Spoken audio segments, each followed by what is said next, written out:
Është një histori që ju ka tërhequr, jeni marrë ju me Ramizen dhe me Zahon në variante të tjera?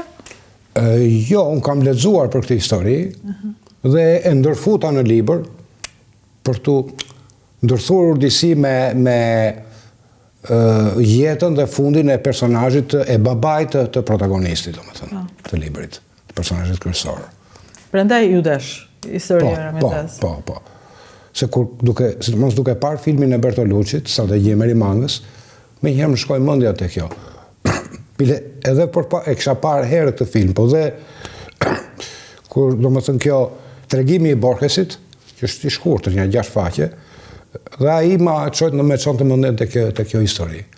Jo, te historia e Mustafa Gjenishit ma ka çuar, që atë gjithashtu e kam ndërthurur këtu. Po, gjithashtu, po janë disa histori, po të ridimensionuara, domethënë të treguara në një mënyrë që unë nuk e di a është e vërteta, apo s'është e thënë ti e vërtetë. Janë vërteta, ato që kam thënë unë janë të vërteta me sa kam mundur të ulëmtoj. Vërtet? Po, nuk do të rrilloju për personazhe historik. Po. Nuk do të rrilloju. Mendova se kishte shtuar, ishte një frazë për shembull që më ngacmoi shumë kur Absolutisht, asgjë s'ka shtuar. Wow. Nuk e dija këtë moment, fjalët e Zaho Kokos, nuk e dija. Kisha menduar komplet. Për cilat fjalë keni? Kur ai tregon për Ramizen se është ajo që është shtyu, që ajo më tha. Po. Merr të pas dhëmbësh. Janë të dokumentuara. Janë dëshmira që janë dhënë atë kohë, ke gjyqi që është bërë, janë të gjitha dokumentuara. Dhe pastaj ju e risillni në një mënyrë tjetër këtë vrasje, sillni edhe me një fund tjetër. Te personazhi i librit, ai trilluar. Patjetër, te personazhi i librit. Bëj një paralelizëm por me ndryshim.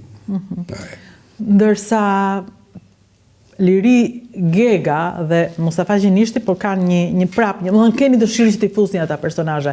Ju kishit njohje për ta, në kohën kur në dy kohërat tuaja, në cilën kohë patët njohje për historitë të tyre? Për historinë e tyre. Po. Për Mustafa Gjenishin kisha dëgjuar që në atë kohë ka treguar diçka Gramos Pashko. Po flasim për para? Po, për para, kur kemi qenë student. Kurse për Liri Gegën nuk dija shumë. Dija vetëm ato që është pushkatuar me foshnjën e bark. Dhe që Krushovi, domethënë ka tërhequr vretjen e Verhoxhës. Se e bëre. Po ju s'dinit më shumë. Jo, kaq dija. Po për Liri Belishovën, dinit? Për Liri Belishovën dija pak gjëra. Kam mësuar më shumë, kam mësuar më vonë, edhe duke parë dokumente, po duke biseduar me Liri Belishovën. Sepse ju i kushtuat asaj? Po, një libër. Libër që nuk është letërsi, është, si thua, ese biografike. Ju tërhoqi si personazh? Po, jashtëzakonisht. Edhe ajo ishte njëri që përkiste dy kohëve në një farë mënyre. Po, sigurisht. Kishte këtë gjë, por bile ajo dënua 2 herë, domethënë ra 2 herë nga pushteti. Kjo është që e bën edhe më interesante. Domethënë ra, unë gjitë në majët e pushtetit dhe pastaj ra prapë. Kur ishin në Burg, shkruanet?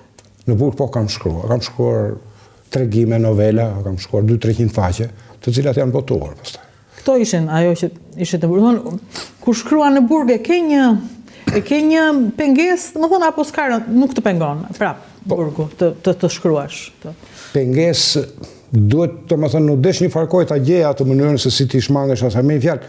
Mjaftonte mos shkruaja gjëra që tishin haptazi, të kuptoheshin se për çfarë bëj fjalë. Po ajo mund të ketë një diçka të dobishme për letërsinë, kuptimin e cilësisë letrare, siç thot Danilo Kishi për shembull, që shkrimtari në kushtet e censurës mund të arrijë, domethënë që t'i dredhojë asaj duke përdorur gjithë zgjuarsinë dhe gjithë aftësitë e tija, nëpërmjet metaforës që është figurë letrare. Domethënë të thuash një gjë për një gjë tjetër. Dhe me këtë fiton letërsia, thotë. Dhe metafora ka qenë një gjë që vazhdimisht më ka pas pëlqyer, më ka pas tërhequr, është shkruar metaforike. Kadereja e përdor ta për shembull këtë gjë? Shumë, krejtësisht në veprat e tij ka përdorur shumë. Pikërisht kur lexoja këtë Danilo Kishin kujtoj Kadereja. Ju mungon Kadereja? Sigurisht. Në këtë libër, nëse doni ta dini, e kam mbaruar 1 orë para se të merrja vesh që Ismaili kishte hikur. Domethënë, atë ditë në mëngjes, pash dhe një herë të që kisha shkruar, bëra ato retushet e fundit, kur mbas në 1 orë më vjen njoftimi, Ai kishte hikur ndërkohë, po më vjen njoftimi nga Tirana. Kishte treguar atij që po shkruani këtë libër? Jo. Nuk komunikonit më pas. Komunikonim, po për këtë jo, nuk kam shkruar. Që jo. Ju kur shkruani komunikoni me njerëz që i tregoni apo jo? Kjo është personale. Pak. Pra edhe Ismaili ka gjurmë këtu. Me ikjen. Po ka gjurmë, ka një përkim, një koincidencë, po nuk është se ky është ndryshon, është ndoshta nga gjërat më të ndryshme, më ndryshe prej kadares nga ato që kam shkruar unë, them. Nuk ka, për shembull, unë shikoja dikën një regjisor këtu që ishte dikur me ju dhe e kërkoja, thash kush mund të jetë ai, se nuk e din e kërkojnë. Jo me mua, është me personazhin, jo me mua. Me personazhin në drejt, sepse kjo ishte ngatresa që njeriu ngatron personazhin. Edhe diçka që më bën përshtypje, mbase kam gabim personale. Unë e shikoj babain tuaj, i shikoj disa gjëra. Nënën nuk e shikoj. Në atë që ju shkruani, nuk e di pse. Ndoshta ajo nuk ka pasur një rol aq të rëndësishëm në kuptimin politik, ishte në hijen e babait e gjitha. Këtë e kam në një farë mënyrë ndoshta e kam nxjerrë në një roman tjetër që kam shkruar më përpara, që prapë është ky konflikti i protagonistit me baban, i cili ka qenë me pushtet, po me pushtet jo në një i lartë, domethënë oficer në ushtri kishte qenë. Dhe kur mendon për nënën, pastaj është, më thënë pikërisht pak a shumë kjo që ju thash juve. Konflikti juaj, thellë ishte konflikti interiu apo konflikt ideologjik? Konflikt Bashkë janë ato. Më thënë filloi si konflikt interiu dhe pastaj u shndrua në konflikt ideologjik. Më thënë, me mua në fillim ka nisur nga muzika rock. Pastaj kaloi ke letërsia dhe pastaj te politika. Te letërsia ndaluar dhe pastaj te politika. Babai e bënte se nuk e pëlqente këtë që bëje, apo e bënte se druaj? Më thënë, të të ndalonte. Të thoshte kujdes, mos del dark, kujdes të muzikë, kujdes të shkrimtar, kujdes të letërsi. Ku ishte përplasja e tij? Apo nuk e pëlqente? Apo vetëm kishte frikë? E pëlqente dhe nuk donte që kjo të ndodhte me ti. Po nuk e pëlqente, sigurisht nuk e pëlqente.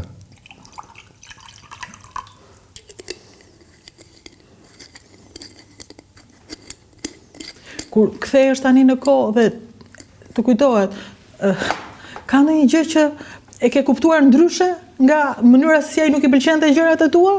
Diçka që mund të jesh keq kuptuar? Ndoshta ndonjë gjë. Po në përgjithësi jo. E ke kuptuar shumë mirë, domethënë, gjithë e ke kuptuar shumë mirë të tjetë. Po, besoj se po. Vetë, si i patë marrëdhënie me, shumë personale, në fakt nuk e di e kam drejt pyet, po unë po pyes, me fëmijën, a patë do të njëjtin problem si ti me babain, u përcoll? Unë me fëmijët e mi? Jo. Jo. Sepse bëret kundërtën? Mund të themi të kundërtën ose që jam ndryshe. Ndonjëherë mendoj që me kalimin e kohës, një njeri i cili është i ri dhe vitet bëjnë të vetën, rikthehet tek babai dhe thotë që okay, ai kishte të drejtë për disa gjëra ose për shumë gjëra ose befas bëhet si ai. Ju ja ndaluat vetes të ndodhte kjo. Çfarë? Të bëshit si babai. Po sigurisht që s'mund ta pranoje që të, ashtu. Ç'kuptim do kisha, pse të kthehesh atje? A mendoni që ishte një çmim jashtëzakonisht i lartë i asaj që ndodhi familjes suaj? Në fakt, është një gjë që sa më lartë të jesh kur bie, aq më shumë e pson, aq më shumë dëmtohesh. Dhe nga ata që janë dëmtuar, ky ka qenë më lartë, mund të themi. Ju qëllon që të takoni njerëz që kanë kujtime prej tij? Në Spanjë. Në Spanjë? Shiko, atje ka pasur 60.000 vullnetar të huaj. Po. Ai nuk ka qenë, jo shifri si kryeministër këtu. Po. Atje ai ka qenë një oficer i vogël, një toger ka qenë. Ishte 24 vjeç. Po në Shqipëri? Si në Shqipëri. Njerëz që kanë luftuar me të, njerëz kanë jetuar me të, njerëz kanë kujtime. Po më përpara, se tani ata s'janë më ose janë shumë pleq. Kishit dëshirë të flisin me ta apo donit që kjo temë ishte e mbyllur? Përgjithësi, siç ju thash, nuk kam dëshirë të flas. E kuptoj. Ose rrallë herë kam dëshirë. Është e dukshme, po më fal që vazhdoj pyes. Të lutem. Dua të rikthehem te libri, po dhe te libri është një problem që nuk dua të flas shumë, sepse besoj është lexuesi që duhet të mos ketë shumë, duhet të mos di shumë. Më mirë ta shikoj vetë. Ju çfarë ndjeni për këtë libër? Do të thënë, u thanë të gjitha që duheshin të thënë apo? Po. Mendoj se është i plot. Mendoni se është i plot. Më thënë, aq sa mund bëj unë. Ja, po lexoj diçka në fund. Lexuesi do të endet në faqet e këtij romani të ndërtuar jashtëzakonisht bukur, pa e kuptuar nëse historia që po lexon është ajo e personazheve që kanë ekzistuar vërtet, si ajo e Ramize Gjebres apo e Mustafa Gjinishtit, me të cilat ndërthuret apo do të përshkroj fillin e një trillimi të mirëfillt. Kjo është një gjë që të shoqëron gjithkohës, ndjesia që ti je duke folur, je duke kuptuar diçka reale apo është diçka që ti nuk po e kupton. Dhe kjo është përgjatë gjithë librit, por ka një fuqi të madhe në çdo fjalë të thënë shumë thjesht, një fuqi të tillë nga ato që më bëri mua qysh në fillim të faqeve të para të kisha atë tronditjen e një ide që më kishin internuar. Në fakt, realisht një njeri këtyre korave nuk e kupton atë kohë dhe për këtë arsye, se nuk e kupton çdo thotë të internojnë, të marrin dhe të çojnë asgjëkundi. Dhe pyetja që ti bën është kur mund t'i marr rrobat e mia në Tiranë. Dhe kjo duket si pyetje normale, dhe këtë e bën dhe personazhi në libër. E keni bërë ju dikur këtë? Jo. Apo ju s'kishit më shtëpi në Tiranë kur ikët? Jo, s'kishim. Asgjë. Keni gjëra nga kujtimet asaj kohe, ka ngelur diçka? Kujtime kam shumë, sigurisht. Materiale? Jo, materiale pak gjë. Shumë pak. Nuk dia kam. Nuk dia kam. Kaloni nga shtëpia, për shembull, në Vlorë, ku unë kam lindur, gjithmonë po e shtëpia me metit, gjithmonë e vila e bukur në det. Kaloni andej, shikoni me syrin e fëmirisë, apo nuk doni të përballë? Po, ajo ka ndryshuar, domethënë në atë gjendje siç është vila tani, që është rikonstruktuar e gjitha, atje nuk kam qenë asnjëherë. Ka qenë shumë më e vogël kur kam qenë unë. Në vilën e re? Po, atje që është në këtë ujë të ftohtë. Po atje me siguri keni mësuar notin. Jo, më shumë shkonim në Durrës. Në Durrës, nuk rinit shumë tek ai vend. Prandaj nuk është se ju thot shumë. Po thot, po, domethënë është kohë e largët edhe pak, domethënë shtëpia siç është tani nuk ka qenë, a kupton? Nuk ka qenë, nuk kam qenë në atë shtëpi. Ka qenë shumë më e vogël, po kam qenë unë. Si a dolët ju që gjithë kaq shumë kujtime, kaq shumë histori, kaq shumë gjëra, dhe ju në një farë mënyrë nuk u bët pengu tyre, as robi tyre. Ju keni patët një të ardhme, ju jeni njëri me dashuri për njeriu, për gjuhën, për letërsinë, për romanin, për të gjitha. Si shpëtuat ju, domethënë? Se Elmi brenda vetes na mbyt kur është aq i vogël, jo? Po, më ka ndihmuar natyrisht letërsia, të shkruarit. Natyrisht pastaj edhe në burg ka qenë edhe solidariteti, domethënë me të bashkëvojësit, edhe më ka ndihmuar. Si ka mundësi që ata ishin solidar, kur ju ishte djali një njeriu i cili mund të kishte shkaktuar fatkeqësi disa prej tyre, regjimin që përfaqësonte? Po ja që kishin humanizëm. Njerëzit në burg. Po. Kishte humanizëm. Nuk patët asnjëherë probleme aty. Jo, nuk kam pasur. E ju tregova për një njeri i cili foli për 313-ën. Tregoj thjesht një detaj kur u erdhi një çokoladë. Nuk e vazhdova, nuk doja ta vazhdonte, por ai fliste me shumë dashuri për ju. Për një djalë të ri që futej të 313-a në një... Dhe ata e dinin historinë dhe nuk arrinin dot ta kuptonin si kishte ardhur ajo. Por Barcelona ka rol në shpëtimin tuaj? Si individ? Jo, ishe i shpëtuar tashma. Ishe i shpëtuar? Po që atje është, ju thash, që ka ato të mirat e vetat, që e përmenda që pare. Po, ndërkaq, Barcelona, çfarë ndikimi ka ke ju? Apo tani kollaj ju mund ta ndryshonit me Shqipërinë, mund të vinit kollaj dhe të do kthehe? Apo jo? Po, duhet ta fillonja këtu jetën pastaj nga e para. Më thënë, unë vi her pas herë, po duhet ta filloja nga e para, nëse do vi. Ndoshta do vi dikur, nuk e di. Jo, ju shikojt shumë të përfshirë në her pas herë, domethënë me librat, me nevojën për të qenë pjesë, do ju e doni Shqipërinë, nuk keni... Po, mundësitë e komunikimit sot janë të tilla që mund të i çon librin, mund të e boton këtu, s'ka problem, ose mund të dalësh dhe në... mund të japësh intervista duke qenë atje, mund të shosh artikuj, nuk ka asnjë kufizim nga kjo anë për kthimet e këto gjëra. Pastaj fakti që thash vi për e këtej, po jam atje, kjo pastaj është e natyrshme që unë të përkthej edhe ose të sjell njerëz këtu prandaj, të çoj atje njerëz për e këtej. Njerëzit me cilin ju komunikoni tani që jeni në punën tuaj, shkrimtarët që përktheni, njerëzit me cilin rini, e dini historinë tuaj? Po e din.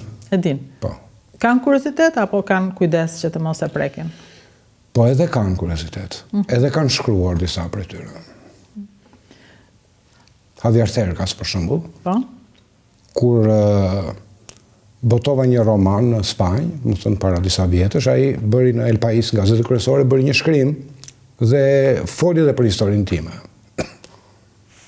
Se interesante. Ju e sollët Cercas në Tiranë? E kam sjell 2 herë. Në një prej herëve unë e kam intervistuar, kemi qenë bashkë. Po. Dhe ai tha një gjë që unë saroj kur, në lidhje me nevojën që njerëzit që janë nëpër rrugë, nuk e kuptoj pse nuk i ngjiten malit. Ç'bëjnë që nuk i ngjiten nëpër mal?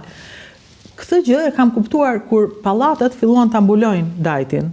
Dhe unë atëherë fillova ndjej nevojën që ta shikoj më spari dhe pastaj edhe ta hec.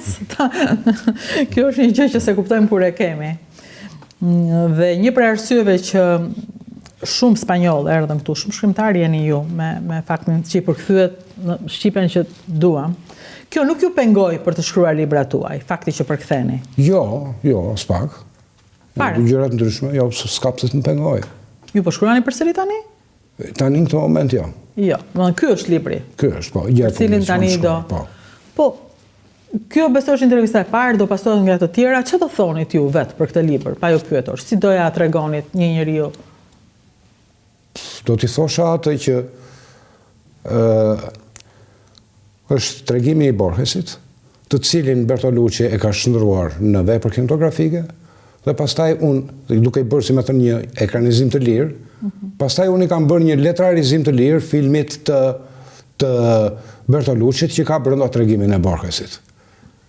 Më thënë, kaq do t'i thosha në përgjithësi, dhe kaq them. Pastaj le ta lexojnë si duan. Ose do thosha natyrisht ka ngjarje që ajo që tregohet në qoftë në tregimin e Borgesit, që rrëfet, qoftë në tregimin e Borgesit, qoftë në filmin e Bertolucci, ka paralele me ngjarje reale në jetën në historinë e Shqipërisë, të cilat i kam përfshirë, siç folëm që pare. Përfshirë edhe përjetuar. Më tepër janë paralelizm, nuk janë përjetuar. Ato janë historia e Ramize Gjerbres dhe ajo e Mustafa Gjenishit. Po. Ku që ka ndodhur para se unë të linja. Jo, po flas për internimin. Internimi nuk ka lidhje me tregimin e Borgesit dhe me filmin e Bertolucci. Është pjesë që përfshihet në këtë historinë që kam trilluar unë, si me thënë. Se ka shumë gjëra që natyrisht nuk janë as e njëri as e tjetri. Pra nuk është një libër i thjeshtë, me pak fjalë. Nuk mund të themi që ky është një libër i thjeshtë, që ti merre, lexoje brenda një nate dhe okay, pastaj do ta lësh në bibliotekë. Ky është një libër që do vëmendje për ta lexuar, do kulturë, do duhet i kesh parë gjëra për cilën ju flisni, edhe do çfarë tjetër? Këto që thatë ju, besoj, janë mëse të mjaftueshme. Dua të rikthem dhe pak në këtë moment që po kalon Shqipëria, bota, nuk e di si është në Spanjë, për shembull, ka një vëmendje ndaj çfarë po ndodh, cila është vëmendja, se në Shqipëri ne jemi popull politik, flasin të gjithë për Trumpin. Për çfarë po ndodh në botë, sigurisht që ka. Spanja ka këtë. Po, sigurisht që ka. Të paktën në media shoh, domethënë po edhe në njerëzit ndonjëherë dëgjoj edhe në kafe dhe nga njerëz të thjeshtë. Që ka një shqetësim.